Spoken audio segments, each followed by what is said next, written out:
اس وقت دربار کے مجمع میں ایک معمر صحابی رسول صلی اللہ علیہ وسلم حضرت زید ابن ارقم رضی اللہ عنہ بھی موجود تھے۔ یہ گستاخی دیکھ کر ان کا کلیجہ پھٹ گیا اور وہ زارو قطار روتے ہوئے اٹھے اور للکار کر فرمایا، ان مبارک ہونٹوں سے اپنی چھڑی ہٹا لے، اس پروردگار کی قسم جس کے قبضے میں میری جان ہے، میں نے ان آنکھوں سے خود رسول اللہ صلی اللہ علیہ وسلم کو ان ہونٹوں کو چومتے ہوئے دیکھا ہے۔ ابن زیاد اس حق گوئی پر غصے میں آ گیا اور بولا، اگر تو ایک بوڑھا شخص نہ ہوتا جس کی عقل ماری گئی ہے تو میں تیری گردن اڑا دیتا۔ اس پر حضرت زید رضی اللہ عنہ دربار سے یہ تاریخی جملہ کہتے ہوئے نکل گئے، اے عرب کے لوگوں، آج کے بعد تم غلام بن گئے، تم نے فاطمہ رضی اللہ عنہ کے بیٹے کو قتل کر دیا اور ابن مرجانہ کو اپنا حکمران بنا لیا۔ ابن زیاد نے اس قافلے کو دمشق میں یزید کے دربار کی طرف روانہ کر دیا۔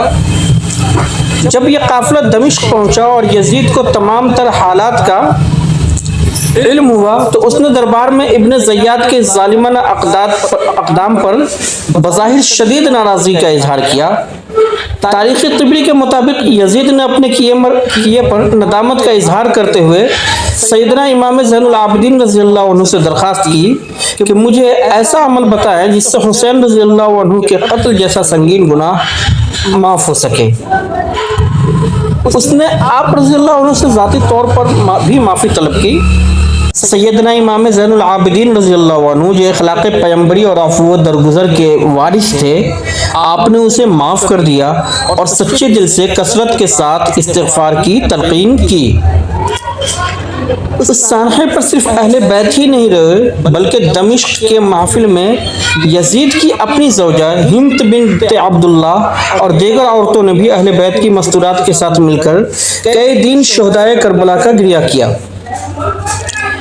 یزید نے بظاہر ندامت کا اظہار ضرور کیا، مگر تاریخ اسلام کے ماتھے پر لگنے والا یہ داغ اتنا گہرا تھا کہ اس سانحے کی حتمی اور اخلاقی ذمہ داری ہمیشہ کے لیے یزید کے اقتدار پر ہی عائد ہوئی، اور دنیا نے دیکھا کہ اس ظلم کے بعد چند ہی سالوں میں اس کی حکومت کا شیرازہ بکھر گیا۔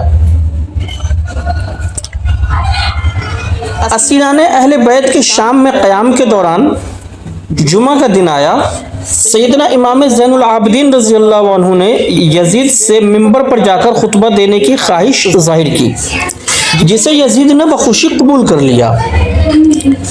لیکن جب نواسۂ رسول صلی اللہ علیہ وسلم کے اس عظیم فرزند نے منبر پر کھڑے ہو کر اپنے مخصوص اور پرجلال انداز میں اہل بیت کے فضائل اور ان پر ڈھائے گئے مظالم کا دلخراش ذکر کیا تو دمشق کی جامع مسجد میں موجود ہر شخص زار و قطار رونے لگا اور ایک کوہرام مچ گیا۔ مسجد میں یہ گریہ وزاری اور لوگوں کی بدلتی ہوئی کیفیت دیکھ کر یزید کو شدید خطرہ لاحق ہوا کہ کہیں لوگوں کے جذبات قابو سے باہر نہ ہو جائیں اور بغاوت نہ بھڑک اٹھے۔ اس نے اپنی حکومت بچانے اور خطبے کو درمیان ہی میں روکنے کے لیے مؤذن کو فوراً اقامت یعنی تکبیر کہنے کا اشارہ کر دیا تاکہ لوگ نماز میں مشغول ہو جائیں اور امام کو منبر سے اتر۔ اسی قیام کے دوران سیدنا امام زین العابدین رضی اللہ عنہ نے یزید کے سامنے ایک اور انتہائی اہم اور شرعی مطالبہ رکھا۔ آپ نے دو ٹوک الفاظ میں فرمایا، میرے والد کے قاتلوں کو میرے حوالے کیا جائے تاکہ میں شریعت کے مطابق ان سے قصاص لے سکوں۔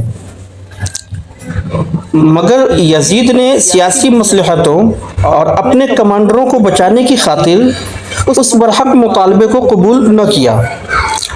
بالآخر یزید نے حالات کی نزاکت کو بھانپتے ہوئے سیدنا امام زین العابدین رضی اللہ عنہ اور اہل بیت کی مستورات کو انتہائی عزت و احترام اور بھاری حفاظتی دستے کے ساتھ واپس مدینہ منورہ روانہ کر دیا۔ مستند تاریخی روایات شاہد ہیں کہ یزید نے سیدنا امام حسین رضی اللہ عنہ کا سر مبارک بھی پورے احترام کے ساتھ مدینہ منورہ بھجوا دیا۔ جب یہ قافلہ شہر نبی صلی اللہ علیہ وسلم پہنچا تو وہاں ایک قیامت صغریٰ بپا ہو گئی اور پھر سیدنا امام حسین رضی اللہ عنہ کا یہ مقدس سر مدینہ منورہ کے تاریخی قبرستان جنت البقیع میں آپ کی والدہ ماجدہ سیدہ فاطمہ الزہرا رضی اللہ عنہا کی قبر اطہر کے بالکل قریب سپرد خاک کر دیا گیا۔ مدینہ واپسی کے بعد سیدنا امام زین العابدین رضی اللہ عنہ نے باقی ساری زندگی پرامن علمی اور روحانی رہنمائی میں گزاری۔ آپ نے شمشیر کے بجائے سجدوں، دعاؤں اور اخلاق کے ذریعے دین اسلام کی آبیاری کی، اور اسی کثرت عبادت کی وجہ سے آپ تاریخ میں زین العابدین اور سجاد کے مبارک القابات سے مشہور ہوئے۔ سامعین کرام، شاہ جی اردو کی اس دستاویزی سیریز کا پردرد سفر یہاں ختم نہیں ہوتا۔ اگلی اور آخری قسط میں ہم تاریخ کا ایک بیلاگ کٹہرا سجائیں گے جہاں یزید کے کردار اور امت مسلمہ پر اس کے تباہ کن اثرات کا خالص شرعی اور تاریخی محاکمہ کیا جائے گا۔ اپنی طرف سے میں نے حتمی کوشش کی ہے کہ مکمل تحقیق کے بعد درست ترین معلومات آپ تک پہنچائی جائیں۔ تاہم علم کے اس وسیع سفر میں اگر آپ کو کہیں کوئی طالب علمانہ خطا محسوس ہو تو کمنٹس میں ہماری اصلاح ضرور فرمائیں۔